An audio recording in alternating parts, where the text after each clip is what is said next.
must be in love.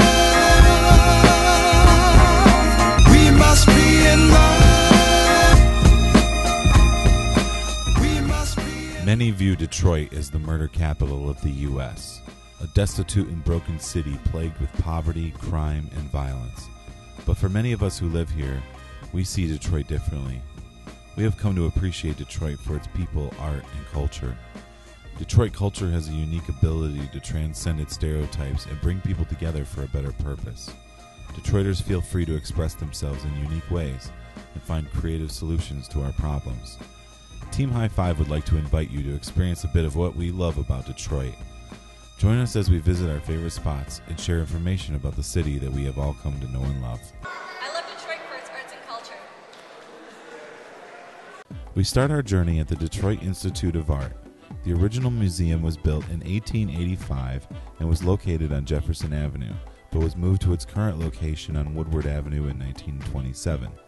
The current building was designed by Paul Philippe Cret in the Beaux Arts style, and two wings were added in 1966 and 1971, both designed by Gunnar Burkitz.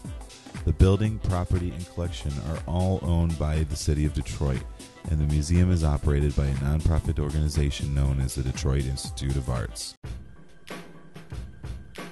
After the DIA, we headed off to Midtown to a little piece of Detroit known as the Cass Corridor.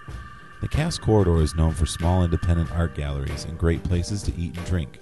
One of my favorite bars in Detroit is here, a veterans bar called the Old Miami. Alright, I'm here at the Old Miami. This is one of my favorite places in Detroit. I'm drinking Ghetto Blaster, which is made right around the corner at River City Brewers. This is a place where it's a great place to throw a small concert or show for like local bands. We've got a really cool little stage up here.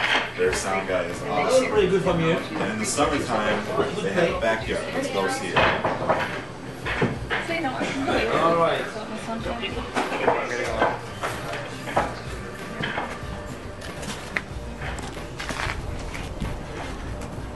So in the summertime, we can come out here and chill.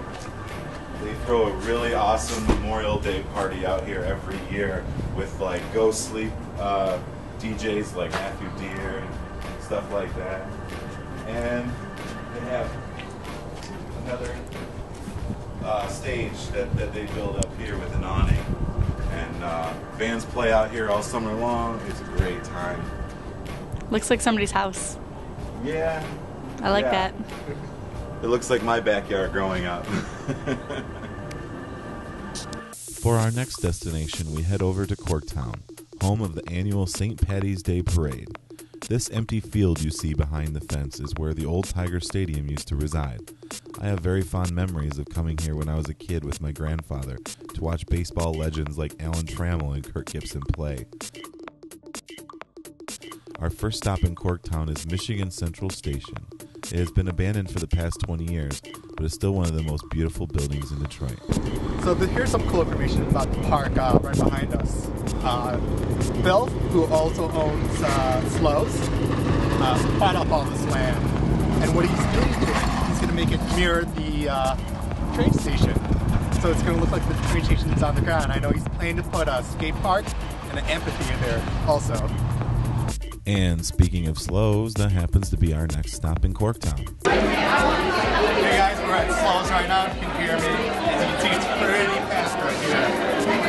This is one of the greatest barbecue restaurants in Detroit and probably in the Midwest. We love barbecue, and we were very hungry, but Slows was just too busy. So we decided to get in the car and head over to Mexican Town for some authentic Mexican food. At Shauna's request, we stop at a taco cart named Tacos El Primo, one of Shauna's favorite places to eat in Detroit. This is a real Detroit eat up. Good food. After eating, we headed back downtown to see some of our favorite landmarks, starting off with two of Detroit's newest sports stadiums. Hey everybody, we're here at Comerica Park and Ford Field. As many of you know, Comerica Park is the home of the Tigers. I'm actually here a lot during the summer since our season is getting older. And Ford Field, we'll say it's the home for Jay-Z and Eminem. Our next stop is the GM headquarters, more popularly known as the Renaissance Center. This is the largest building in Detroit. It has some of the most coveted office space in the city, with a beautiful view from every window. Behind the RenCen is the Detroit Riverwalk. There are currently more than 2.5 miles of the riverfront open to the public, and future plans to expand it to a total of 5.5 miles. This is the Detroit Riverfront, and we are standing behind the Renaissance Center. And this way, to the south of us, is Windsor, Ontario, the only place in Canada that is south of the United States. So you're saying that Journey's song where they say South Detroit is really Windsor? Yes, because Windsor doesn't rhyme with City Boy. Next, we headed over to the very center of Detroit at the corner of Jefferson and Woodward Avenue to high-five at the Spirit of Detroit and check out Joe Louis Fist. Hey everybody, we're here at one of Detroit's most noticeable landmarks, Joe Louis's Fist. As many people probably don't know, Joe Louis was a famous boxer in the 30s and 40s. He was the heavyweight champion for 11 straight years, defended his title over 25 fights. We decided to head over to Hart Plaza next. When we got there, we watched as two kids were working on their freestyle bike skills. Most of Detroit's skate and bike parks are closed and run down, but many people are working on building new places for kids to hang out and show off their rad moves. I am now at Hart Plaza, right in the center of downtown Detroit. Hart Plaza is the home of the world-famous Detroit Electronic Music Festival. At its peak, would see an estimated 2 million people would attend the festival. The festival is still very popular today and still attracts a world audience. Next, we headed over to a very cool part of downtown Detroit known as Greektown. Greektown is probably one of the most popular spots for people to visit when they come to Detroit. They go there for the casino, the food, the entertainment, and the atmosphere. I am currently at the Greektown People Mover station, heading over to Cobo to watch the Derby Girls. Come on with me. If you like walking like I do, you can take the People Mover around the entire downtown area, from Cobo Hall all the way to Corktown and back. Soon they will be building a light rail that will connect downtown to Midtown. I'm on my way to Cobo Arena to see the Derby Girls kick some ass. And on my way here, I'm at Cobo Hall, and it looks like there's a little bit of a boat show going on. As you can see, this is the largest boat show in the entire world, I think. Probably not, though. But I'm sure it's cool. The roller derby came back in Detroit in February of 2006. Since then, the sport has grown more and more popular and recently made the move from the Masonic Temple to Cobo Arena. Here's how it works. At the first whistle, the pack begins to skate. At the second whistle, the jammers sprint towards the pack. A jammer's purpose is to get through all of the opposing players in the pack legally, and then lap them again and again, gaining points with every pass. The first pass through the pack determines which of the two jammers is the lead jammer. The lead jammer is the only player able to call off the jam. If neither jammer is able to get through the pack legally on their first pass, the lead jammer will not be called and the jam will last the full 2 minutes. Once the first lap is complete, the jammers will race around the track again to re-enter the pack. At this time, she will obtain a point for any opposing player that she passes legally. I think this girl's wearing Spanx made of Zubas. So far, it has been a beautiful day in Detroit. The weather was great and the sun was shining most of the day. But now the sun is down and it's time for Team High Five to get down, D-Town style. Locals don't really call it D-Town. Well, excuse me, Detroit 187's Michael Imperioli. Hey, what's up? I'm here at the Lofts at Merchant Row on Woodward Avenue in downtown Detroit. A buddy of mine just bought a loft here, and he's having a party for his friends to come by and stop by and see his new pad. So come on and check it out. This is Matthew Dibble, and we're at his new pad in Detroit, downtown.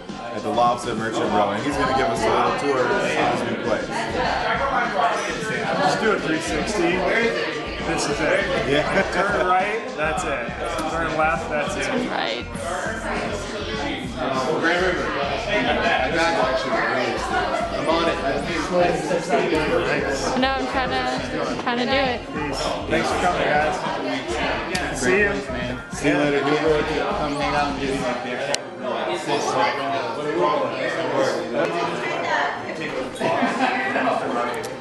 a bathroom. We have a toilet. It's awesome. You can poop in it. A combination washer dryer. What? That's half the work. Whoa, what? And then a bedroom that's approximately the size of our last house. Whoa.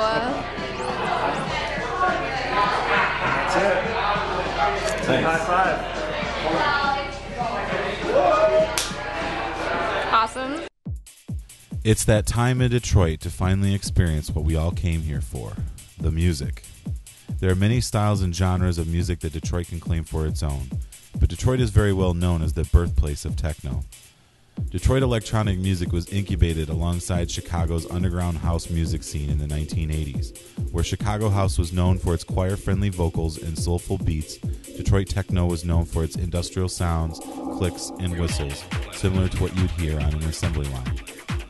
Most styles of Detroit music are known for being raw and gritty, true to the culture of Detroit. The person we see on stage could be the next Jack White or Eminem. It could be the next Aretha Franklin or Aaliyah. But for every person that makes it to the big time, there are 100 people standing in their shadows, content with being a small part of a diverse, beautiful, and self-sustained culture of music. Hi, this is DJ Soul from Detroit Techno Militia. We are at the Mars Bar, and they are playing records tonight. These are the best DJs in Detroit, hands down. They play vinyl, they play techno, they scratch. They're hands down the best DJs I've ever seen. Check to the mail, my man. Music is the backbone of Detroit, our refuge when it seems that everything else around us is falling apart. As the night goes on, Detroit keeps getting darker. Even if you can't see them, you can feel the heartbeat of the person next to you on the dance floor.